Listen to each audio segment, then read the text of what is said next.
Hi hello నమస్తే welcome to my channel this is Siri. ఈరోజు most tempting and requesting video వచ్చేసి sweet అండి.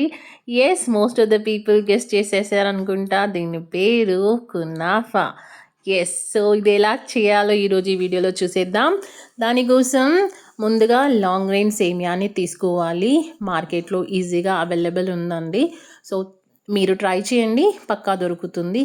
ఈ డెజర్ట్ కోసం నార్మల్ సేమియా కంటే ఈ సేమియానే చాలా టేస్టీగా ఉంటుంది. సో ఇలా తీసేసుకొని దీన్ని వీలైనంత వరకు మంచిగా క్రష్ చేసుకోవాలి.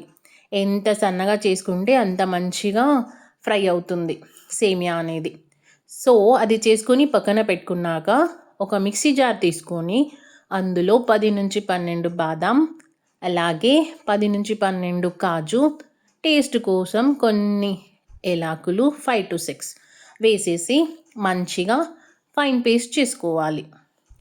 ఆ తర్వాత ఇందులో హాఫ్ ఆఫ్ ద అమౌంట్ అంటే 2 స్పూన్స్ మిశ్రమం తీసుకొని పక్కన పెట్టుకోవాలి. ఫర్దర్ ప్రాసెస్ కోసం దీన్ని మనం యూజ్ చేస్తామండి. సో ఇప్పుడు ఈ మిక్సీ జార్లో మీ స్వీట్నెస్కి తగ్గట్టుగా 2 to 3 స్పూన్స్ ఆఫ్ షుగర్ని యాడ్ చేసుకొని మళ్ళీ మంచిగా మిక్సీ చేసుకోవాలి. ఇది అయ్యాక మళ్ళీ స్టవ్ ఆన్ చేసుకొని ఒక ప్యాన్ పెట్టేసుకొని అందులో మీ ఇష్ట ప్రకారం నెయ్యి, అదర్వైజ్ బటర్ ఏదో ఒకటి వేసేసుకొని క్రష్ చేసుకున్న సేమియాని యాడ్ చేసేసి మీడియం ఫ్లేమ్లో మాత్రమే మంచిగా ఫ్రై చేసుకోవాలి. ఇలా ఫ్రై చేసుకున్నాక మనం రెడీ చేసి పెట్టుకున్న మిశ్రమాన్ని ఇందులో యాడ్ చేసేసి మళ్ళీ 2-3 మినిట్స్ మంచిగా ఫ్రై చేసుకోవాలి.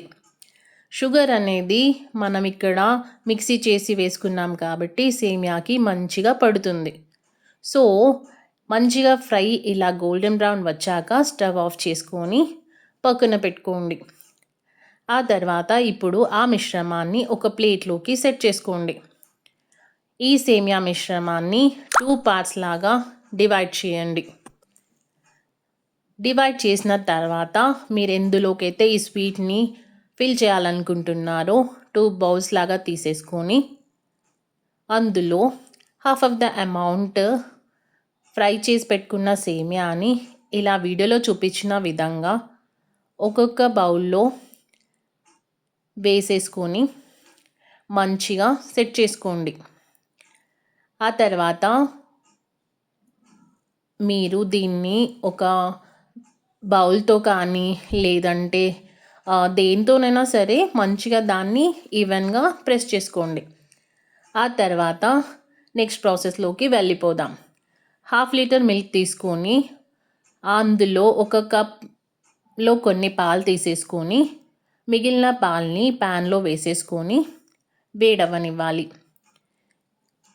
అది వేడవుతున్నప్పుడు మనం తీసి పెట్టుకున్న బౌల్ మిల్క్లో 1.5 స్పూన్ కస్టర్డ్ పౌడర్ వేసేసి అలాగే ముందుగా తీసి పెట్టుకున్న మిశ్రమాన్ని కూడా యాడ్ చేసేసి బబుల్స్ లేకుండా మంచిగా మిక్స్ చేసుకోవాలి. ఎంత మంచిగా మిక్స్ చేస్తే అంత మంచి రబడి తయారవుతుందండి. సో ఆ మిశ్రమాన్ని ఇప్పుడు మరుగుతున్న పాలలో వేసేసి మీడియం ఫ్లేమ్లో మంచిగా కలుపుకోవాలి. అలా ఒక 2-3 మినిట్స్ మంచిగా ఫ్రై చేసుకున్నాక రబడి చిక్కపడుతుంది. సో ఇలా మంచిగా రబడిని ప్రిపేర్ చేసుకొని కొంచెం షుగర్ యాడ్ చేసుకుంటే సరిపోతుంది. ఆ తర్వాత షుగర్ వేసాక కూడా ఇంకా 2-3 మినిట్స్ మంచిగా ఫ్రై చేసుకోవాలి. ఇలా చిక్కగా అయిన తర్వాత రబడిని మనం ఇప్పుడు ఆఫ్ చేసుకోవాలి. ఆ తర్వాత ఈ ప్లేస్లో కొన్ని డ్రై ఫ్రూట్స్ యాడ్ చేసుకోవాలంటే చేసుకోవచ్చు, లేదంటే స్కిప్ చేయొచ్చు. కాకపోతే రిచ్నెస్ కోసం ఖచ్చితంగా యాడ్ చేస్తే టేస్ట్ బాగుంటుంది. సో మీ దగ్గర అవైలబుల్ ఉన్న డ్రై ఫ్రూట్స్ని ఈ టైంలో యాడ్ చేసుకోండి. ఆ తర్వాత ఇప్పుడు ఆ కునాఫా మిశ్రమంలో రబడీని ఇలా కొంచెం కొంచెంగా వేస్తూ 3/4 వరకు ఫిల్ చేసుకోవాలి. ఇలా 2 బౌల్స్లో మంచిగా ఈ రబడీని యాడ్ ఆన్ చేసుకోవాలి. ఎక్కువ ప్రెస్ చేయొద్దండి, జస్ట్ నార్మల్గా పైన హ్యాపీగా వేసేసుకోవాలి. ఆ తర్వాత మిగిలిన సేమియాని తీసుకొని పైన వెరీ తక్కువ ప్రెస్సింగ్తో నార్మల్గా వేసేసుకోవాలి. ఎక్కువ ప్రెస్ చేస్తూ వేయొద్దండి. సో ఇలా వేస్తూ వీడియోలో చూపించిన విధంగా నార్మల్గా వేసేసుకోవాలి. ఇలా మొత్తం సేమియాని మనం సెట్ చేసుకోవాలి ఈవెన్గా, కార్నర్స్ ఫిల్ అయ్యేటట్టు.